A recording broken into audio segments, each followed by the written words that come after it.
We hear it from our alumni all the time. Recovery is life, recovery is health. I never knew it could be like this. Phrases such as this is what we hear all the time. We often hear folks say, at 52 years old, I feel better than I've ever felt in my entire life. Better than when I was 18, better than when I first, prior to using drugs and alcohol, better.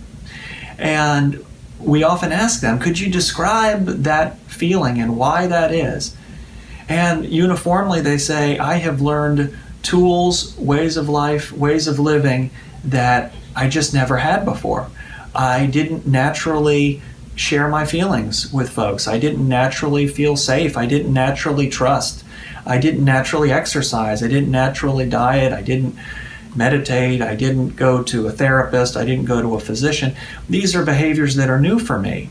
And now that I've implemented them in my life, I feel fulfilled. I feel for the first time alive.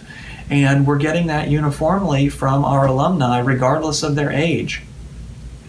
One of the other things I'd like to bring out is, when does this period of recovery start? Well, it starts by taking that first courageous step by coming in for an evaluation. Coming in for evaluation is the first step, and entering treatment, I would say, is the second step.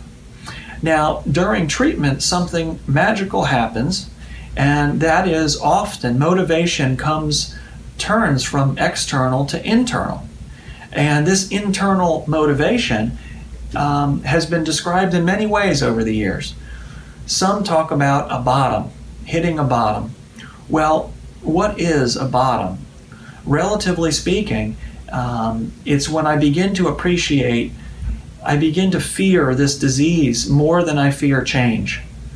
When I begin to accept and understand the power of this illness, and I begin to see that these difficult or new things that someone is asking me to do, like come to treatment, like share my feelings, like talk about my situation, maybe even participate in a group, those pale in comparison to the life and death alternative of not treating this eventually fatal disease.